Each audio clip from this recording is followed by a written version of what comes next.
여러분 안녕하십니까? 5월 첫째 주 주간 종합 뉴스입니다. 지난해 부산의 버스와 택시비가 인상된 가운데 다음 달엔 도시철도 요금도 인상됩니다. 이에 참여연대 등 사회단체는 부산시의 정책 실패로 교통요금만 인상하고 있다며 철회를 요구하는 등 반발하고 있습니다. 보도에 김석진 기자입니다. 5월 3일부터 부산의 도시철도 요금이 인상됩니다. 어른은 1구간에 150원 인상된 1,600원, 다자녀는 50원 인상된 800원입니다. 청소년과 어린이는 동결됐습니다. 이번 인상은 지난해 10월 150원 인상에 이어 두 번째입니다. 이에 시민사회단체가 반발하고 나섰습니다. 부산 참여연대와 공공성연대는 기자회견을 열고 요금 인상을 철회할 것을 촉구했습니다. 이들은 부산의 교통물가지수 상승이 전국 최고 수준이라며 시민 부담이 가중된다고 주장했습니다.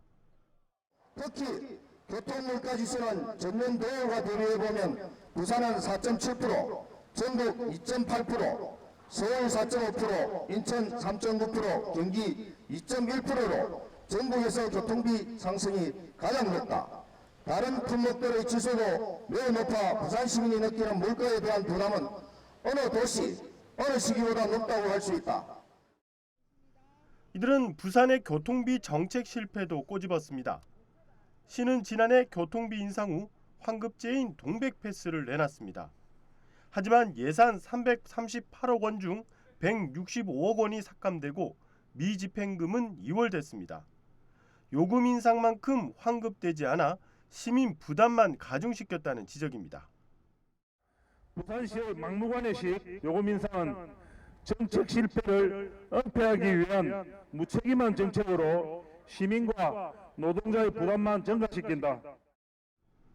이들은 지하철 요금 인상 과정의 불투명성과 부적절한 근거를 제시하며 다음 달 추가 요금 인상은 철회해야 한다고 목소리를 높였습니다.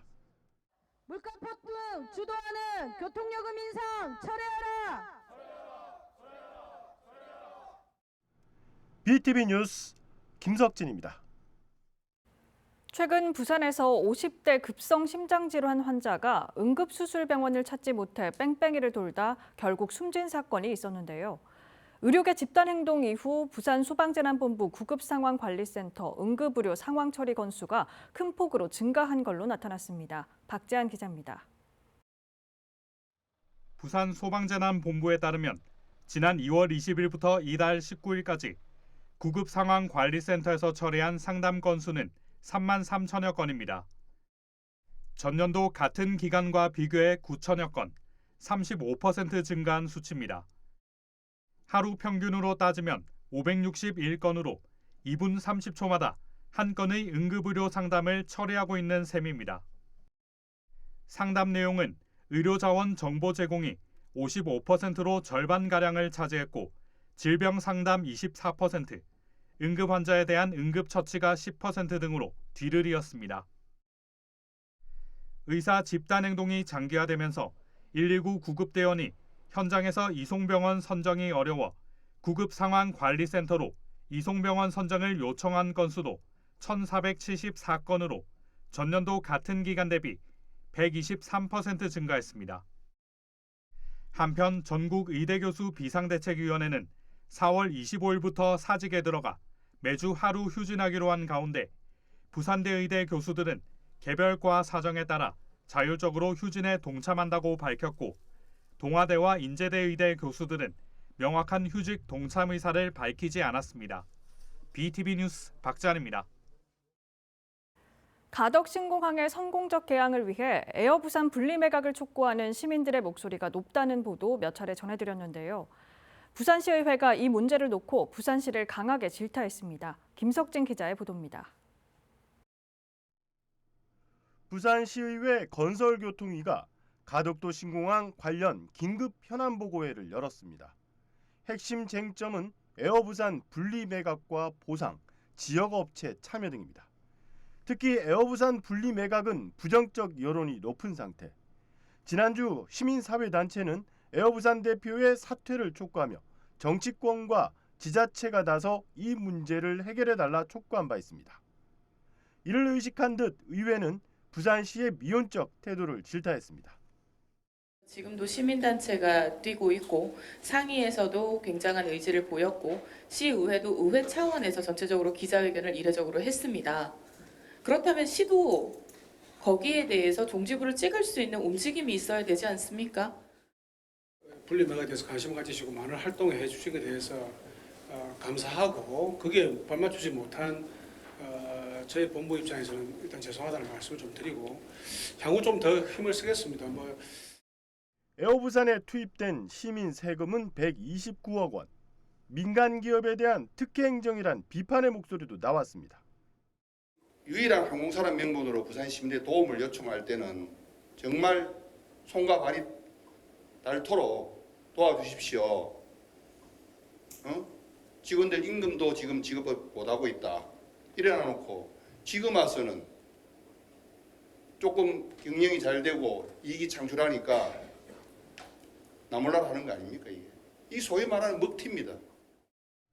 이에 대해 본부장이 자질이 부족해서라고 답하자 방청석에선 탄식도 흘러나왔습니다. 의회는 또 신공항 건설공사의 지역 업체의 참여를 위한 행정적 지원도 주문했습니다. 이 밖에도 주민 간 이견이 있는 보상 문제에 대해서도 시가 적극 나서줄 것을 촉구했습니다. 한편 시의회 건설교통위는 현안 보고에 앞서 두성국 에어부산 대표와 비공개 간담회에서 이 같은 여론의 우려의 목소리를 전달한 것으로 알려졌습니다. BTV 뉴스 김석진입니다. 다음 달부터 부산 일부 지자체 대형마트의 의무 휴업일이 주말에서 평일로 변경됩니다. 그런데 강서구는 평일로 변경이 아니라 휴일을 각 마트가 정하도록 자율에 맡겼는데요. 마트 종사자와 소상공인 등은 반대하고 나섰습니다. 장동원 기자입니다. 대형마트와 준대규모 점포는 2013년부터 매월 둘째, 넷째 일요일 의무 휴업하고 있습니다. 수영구와 사구, 동구, 연제구에서는 5월부터 의무 휴업일이 평일로 전환됩니다.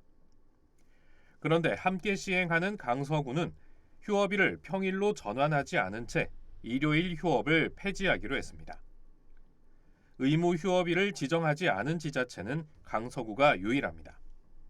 상인들과 마트 종사자, 시민단체 등은 반발하고 있습니다. 그나마 남아있던 휴일마저 없앨 경우 골목 상권이 위협받고 마트 종사자의 건강권이 침해당한다는 입장입니다. 강서구가 전통시장이 몇 군데가 없거든 거기에. 전통시장의 피해도 크지만 실제 대형마트가 문을 열면은 아파트 상가라든지 골목 상권이 더 힘듭니다 사실은.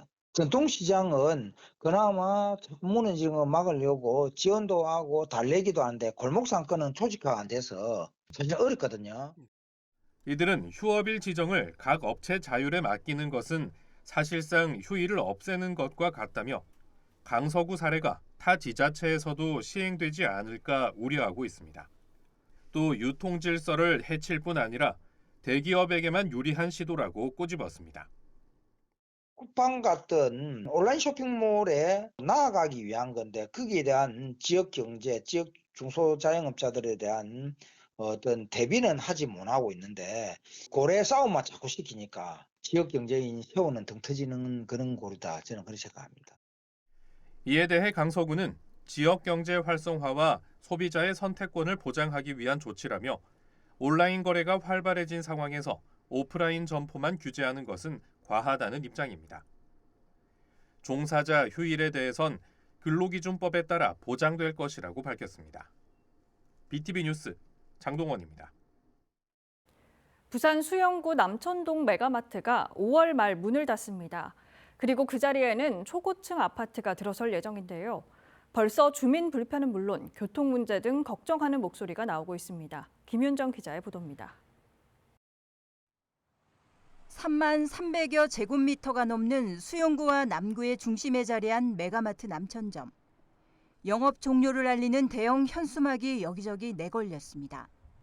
땅 소유주인 부산도시가스가 지난해 6,300여억 원을 받고 대우건설 컨소시엄에 부지를 매각하면서 5월 말 영업을 끝냅니다. 그리고 마트가 사라진 자리엔 39층 800여 세대가 넘는 초고층 아파트 개발 사업이 추진됩니다. 남천동 메가마트 용지개발 사업이 최근 부산시 주택사업 공동위원회를 조건부 통과했기 때문입니다. 부산에서는 2020년 8월 롯데마트 금정점을 시작으로 2022년 6월 홈플러스 가야점, 2023년 5월 홈플러스 연산점, 같은 해 9월 홈플러스 해운대점, 2024년 2월에는 홈플러스 서면점까지 최근 4년간 5개 대형마트가 사라졌습니다. 그리고 대형마트가 사라진 자리엔 어김없이 초고층 아파트가 들어섰습니다.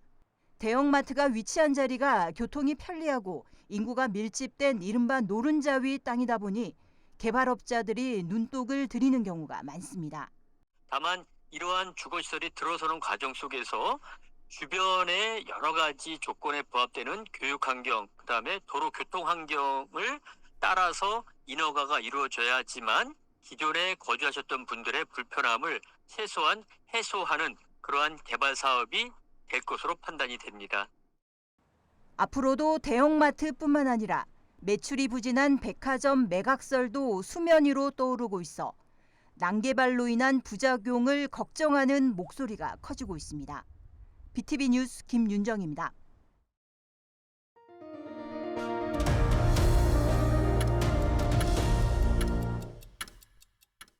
혼자 사는 어르신들에게 부피가 큰 이불 빨래는 적지 않은 부담으로 여겨지는데요. 이 부담을 줄여주는 봉사단체가 있습니다. 작은 정성이지만 15년째 이불 세탁 봉사를 하며 어르신들의 가려운 곳을 긁어주고 있습니다. 박철우 기자입니다. 사상구 모라동의 한 복지관 마당. 이불이 차곡차곡 쌓여 있습니다. 잠시 뒤 자원봉사자들이 고무 장화를 챙겨 신고 살수차를 이용해 고무통에 물을 받은 뒤 빨래를 넣고 힘껏 밟습니다. 고령 1인 가구 어르신들이 겨우내 덮은 이불입니다. 연세 드신 분들 본인 이렇게 빨래도 하기 힘드신데 이불 빨래가 힘드니까 조금이나마 조금 도움이 되고자. 세탁을 마친 이불은 이동식 탈수차로 옮겨 남아있는 물기를 뺀 뒤 다시 어르신 가정으로 배달됩니다. 혼자 사는 어르신들에게 부피가 큰 이불 빨래는 적지 않는 부담인데 이들의 빨래 봉사가 어르신들에게는 가려운 곳을 긁어주고 있습니다. 이제 나이가 있기 때문에 이제 안 돼요. 좋죠. 빨래 해주니까 생각도 안 했는데 빨래 그래 이불 빨래 해주니까 어떻게 좋든지 너무 고맙습니다. 이번 세탁 봉사에서 어르신 100가구가 이불을 맡겼습니다. 주변 어르신을 돕고 싶다는 마음에 지난 2009년부터 시작해 올해로 15년째 이어지는 봉사가 됐습니다. 빨래 봉사를 해가 드리는 것보다도 이거를 우리가 가가호에 방문을 해서 그분들과 소통을 하고 그분들이 또 소외되어 있지 않고 사회에 잘 적응할 수 있는데 도움이 될 수 있는 그런 봉사 사업입니다. 사상구도 세탁 봉사가 빨래하기 힘든 취약계층 어르신들에게 인기를 얻자 복지관에 빨래방을 설치하는 논의도 이어지고 있습니다. 복지관이 기능 보강 사업을 하게 됩니다. 이 보강 사업과 함께 빨래방 사업이 정착될 수 있도록 좀 더 많은 기능들을 역할을 다 하겠습니다. 한편 이날 이불 세탁 봉사 외에도 라면 250박스도 함께 어르신 가정에 전달됐습니다. BTV 뉴스 박철우입니다. 오래돼 노후화된 소규모 공동주택의 경우 비용 부담으로 노후시설 교체나 보수가 힘든 경우가 종종 있는데요. 남구가 불편을 겪고 있는 입주민들을 위해 공동주택 환경 개선에 팔을 걷고 나섰습니다. 김윤정 기자의 보도입니다. 시설이 낡고 오래된 남구의 한 공동주택입니다. 100세대가 살고 있지만 준공된 지 20년을 훌쩍 넘긴 노후 공동주택이다 보니 여기저기 손봐야 할 곳이 많습니다. 칠이 벗겨진 외벽에서 근한 공동 현관문조차 없습니다. 또 다른 공동주택은 장마철을 앞두고 옥상이 방수 작업이 시급한 실정입니다. 남구가 20년 이상이 경과한 20세대 이상 150세대 미만 공동주택이나 20세대 미만 소규모 공동주택을 대상으로 공용시설을 개선할 수 있도록 지원 사업에 팔을 걷었습니다. 지난 2월 공모 신청에서 50곳이 넘는 공동주택 단지들이 신청할 만큼 관심이 컸습니다. 좋은 사업이고 또 요구하는 그런 아파트들이 많아서 올해는 작년보다 배로 늘어가지고 2억이라는 예산을 가지고 올해 신청을 해서 일반 공동주택 같은 경우는 7개 공동주택이 선정이 됐고요. 그다음 소규모 같은 경우는 5개 공동주택이 이제 선정이 됐습니다. 공용 부분에 대해서 개보수할 수 있는 그런 사업들이 아파트에서 우리들이 신청을 받았어. 그래서 심의위원회에서 개최를 해서 이제 심의위원회에서 선정이 되면은 저희들이 지원하게끔 되는 그런 사업입니다. 남구는 올해 공동주택관리 지원 사업에 선정된 12곳에 대해 지원금 전달식을 가졌습니다. 한 곳당 최대 2천만 원까지 지원받을 수 있어 입주민들의 부담이 크게 줄었습니다. 정말 필요한 사업에 요긴하게 정말 잘 쓰길 바라며 앞으로 이런 사업이 계속해서 저희들 이어지기 예정이고 주민들에게 좀 더 힘이 될 수 있는 실질적인 도움이 될 수 있도록. 또 민간 전문가가 현장 여건에 맞는 공사 방법과 금액 등을 제시하는 자문 역할도 추진해 공동주택별 맞춤형 시행을 도울 계획입니다. BTV 뉴스 김윤정입니다. 요즘 흔히 볼 수 있는 버스 도착 정보 안내기가 강서구 명지 신도시에는 제대로 보급돼 있지 않습니다. 최근 48대가 추가 설치됐는데요. 대부분이 친환경 에너지를 사용하고 있습니다. 명지 소각장에서 쓰레기를 태우고 생긴 수익금을 활용해 친환경 안내기를 설치했습니다. 장동원 기자입니다. 강서구 명지 신도시 한켠 명지 소각장입니다. 2003년부터 주민들의 골칫거리였고 몇 해 전엔 사용연한 연장 결정이 내려져 폐쇄 요구가 이어지기도 했습니다. 지난 2021년부터는 소각장에서 나오는 수익금 일부가 주민들에게 지원되고 있습니다. 저희가 폐기물을 소각하는 시설이다 보니까 여기에 거주하고 있는 주민들한테는 여러 가지 피해가 발생할 수 있는 부분이고 그런 부분을 감안해가지고 저희가 판매하고 있는 그 폐열 판매 대금의 그 일정 금액을 명지 주민들을 위해서 지원하는 사업입니다. 강서구는 지원금으로 명지 1동과 2동 버스 정류소에 버스 정보 안내기를 설치했습니다. 지금까지 명지동에 안내기가 설치된 정류소는 40곳에 불과했습니다. 신도시 전체가 전선 지중화돼 있어 정류소마다 전력을 끌어오는 것이 어려워 안내기를 설치 못했다는 게 강서구 설명입니다. 때문에 별도 전기시설이 필요 없는 태양광 안내기가 설치됐습니다. 해가 없어도 20-30일 정도는 가동이 가능한 시설입니다. 쓰레기를 태워 발생한 열이 버스 안내기를 작동시키는 에너지가 된 셈입니다. 그 수익금을 지원을 받아서 다시 친환경 에너지인 우리 태양열을 이용해서 또다시 버스 정보 안내기라는 기계에 사용을 하면서 우리가 에너지를 조금 이제 재사용하고 또 친환경적으로 접근할 수 있고. 이번 설치된 안내기는 모두 48대, 지원금 3억 6천만 원이 투입됐습니다. 지난해까지 지원금은 초등학생 통학 차량 운영과 주민들에게 종량제 쓰레기 봉투를 지급하는 데 사용됐습니다. 강서구는 올해 받게 될 지원금 5억 1천만 원을 활용해 신도시 지역에 인공지능형 CCTV를 설치한다는 계획입니다. BTV 뉴스 장동원입니다. 부산 광안리 하면 떠오르는 곳, 바로 광안리 해수욕장인데요. 이제 여름 한철 해수욕만 즐기는 장소가 아닌 넓은 바다에서 힐링의 시간을 보낼 수 있는 해양 레포츠 활동 장소로 인기입니다. 김윤정 기자가 현장을 다녀왔습니다. 광안대교를 병풍 삼아 형형색색 수십 개의 보드가 광안리 푸른 바다를 가릅니다. 보드 위에 서서 노를 저어 타는 일명 스탠드업 패들보드. 마치 물 위를 산책하듯 바다 위 자연을 오롯이 느끼며 힐링의 시간을 갖습니다. 최근 바다를 배경으로 환상적인 일출과 일몰까지 감상할 수 있어 지역 관광 명소로 꼽힙니다. 한국관광공사도 5월 가볼 만한 짜릿함 가득한 액티비티 여행 장소로 이곳을 선정했습니다. 수영구는 매년 5월부터 11월까지 패들보드 생존 수영은 물론 어린이를 대상으로 한 패들보드 요가 등 풍성한 체험 교실을 상시로 열고 있습니다.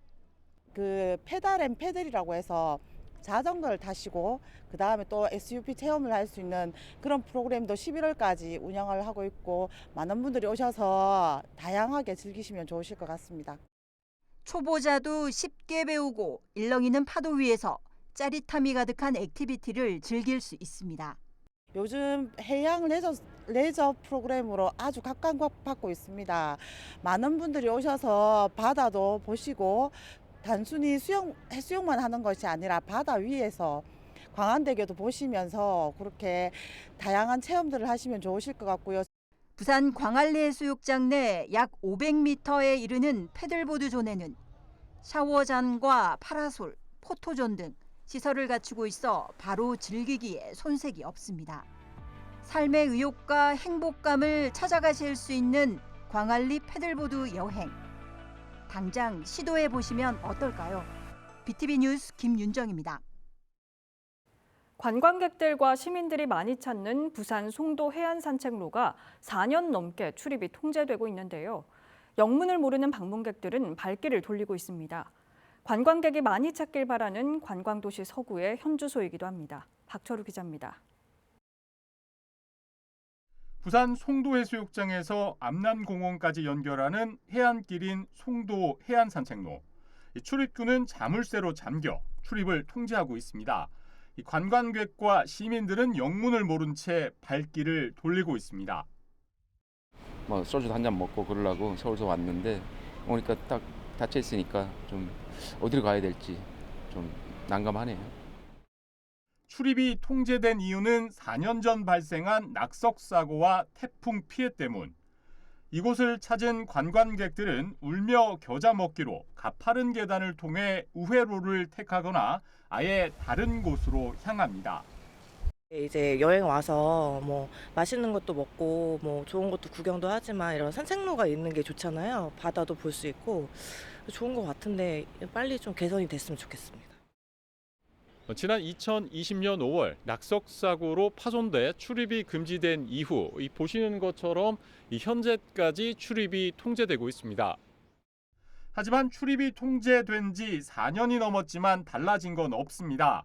낙석 사고 이후 서구가 기존 산책로를 완전히 철거한 뒤 새로운 산책로를 짓는다는 계획을 추진하며 수년째 방치돼 왔습니다.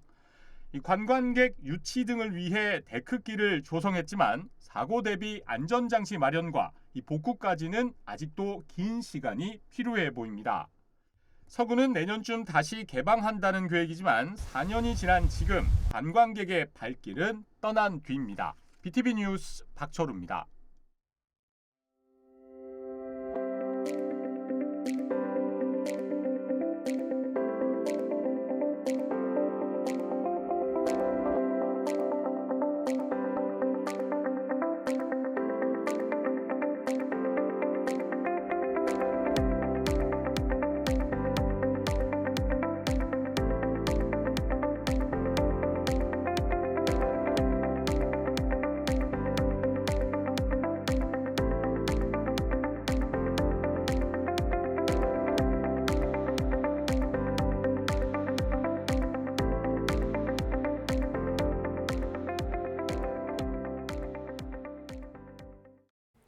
이상으로 주간 종합 뉴스를 마칩니다. 시청해주신 여러분 고맙습니다.